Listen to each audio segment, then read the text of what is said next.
Welcome everyone to Jeopardy! I am your host Eli Trebek. Let us introduce our lovely contestants. My name is Mark Westbrook, Jr., but you can call me Junior. I'm from Syracuse, New York, and my major is Communications, Sports Broadcasting. And I'm a baller.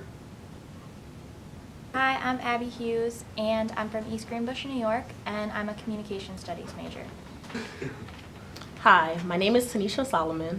I'm from Brooklyn, New York, and I major in Public Relations. Alright, now that everyone's been introduced, we are going to introduce today's subject. Our contestants will be answering questions on muted group theory. Mark, please select your first point value. Can I choose history for 20, please? History for 20. Yes. Who brought muted group theory into the field of communication? Who is Sheris Kramari? That is correct. Sheris Kramari did bring the theory of muted group into communication, but it was originally created by Edwin and Shirley Erdner, two social anthropologists that focused on social structure and hierarchy.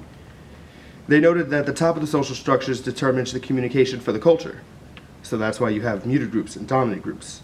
Muted groups are then rendered inarticulate by dominant groups' language system. Who are you and how are you doing that? Why would you do that? There are other questions in the section. Why would you explain everything? Stop that. Anyways, that's 20 points to Mark. Mark, please choose your next question. Next, can I have makeup for 10, please? Makeup for 10. What is the name of those that exist outside the parameters of the dominant group in society? What is muted group? Muted group. That is correct. The dominant group's makeup is considered male, European American, heterosexual, able-bodied, youthful, middle and upper class, and Christian. So anything other than that is considered a muted group. I mean, mind you, in the earliest versions, it was kind of just considered women were the muted group. But once it was brought in and developed alongside co-cultural theory in 1998 by Mark Orb, it was then realized that just about everyone that isn't inside that parameter can be a muted group, like LGBT groups, disabled people, and other ethnicities. Okay, really? Come on, man. We have a show to do and you want to explain everything? Grow up. This is our broadcast. Mark, you're on fire right now. What's your next pick? I'll go with process for 20. Women not having their own safe public environment and trivialization of women's speech are what two forms of silencing? What is Who Shot Tupac? What is Who Shot Tupac? That is incorrect. Abby, your chance to steal the question. What's your answer? What is harassment and ridicule? What is the process of harassment and ridicule? That is correct.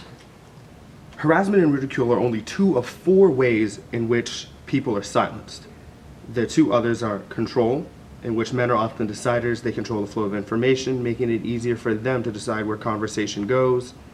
Then you have harassment, which was named, in which men have their own public space and women don't. And this often takes the form of catcalling on the street, and it makes it so that women are never safe, really.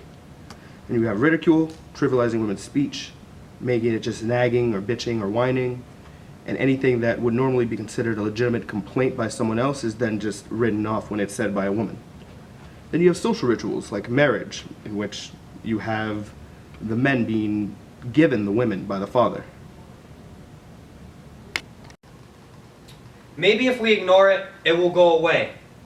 Abby stole that last question, so she'll get 20 points.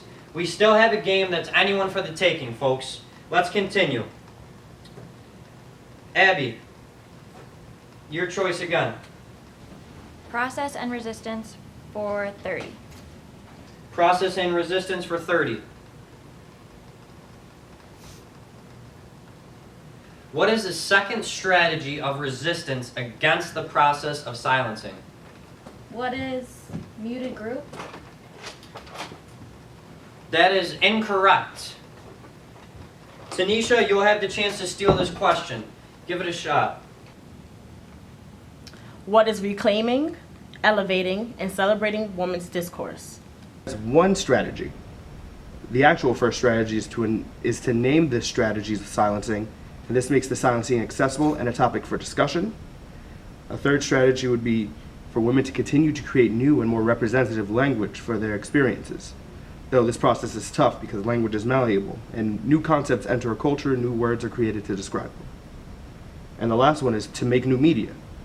Give voices to people that normally would not be able to talk in public situations, or can really talk at all about their experiences. I just want to host my show. Once again, this is an incredibly close game. Tanisha, choose your topic. I think I'll have assumptions for 30. Assumptions for 30.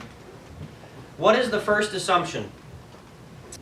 What are different experiences by the division of labor result in different perceptions? That is correct.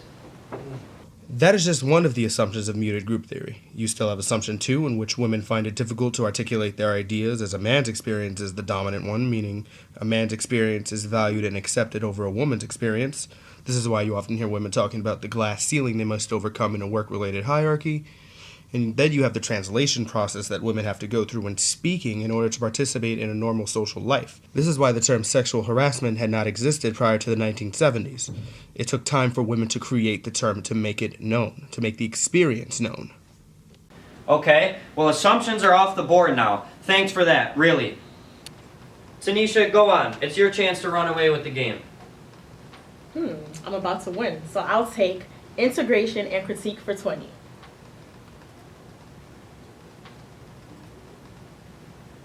Muted group theory engaging in essentialism, or the idea that all men and all women are essentially the same, is a critique on what muted group theory? What is who let the dogs out?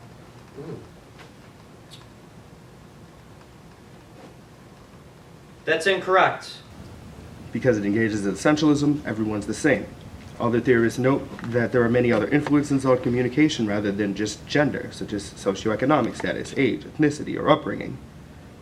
That's why co-cultural theory is often used in tandem with this theory, because this allows for a much wider lens for everything to be viewed.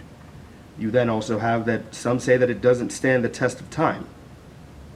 Some just say that it hasn't been used enough or researched enough, and usually when it is employed, its tenets aren't supported. And since our host here seems pretty upset at me, I think I'll just keep going anyway. The communication tradition, so everyone knows, is semiotic and critical. The communication context is cultural, and the approach to knowing is critical.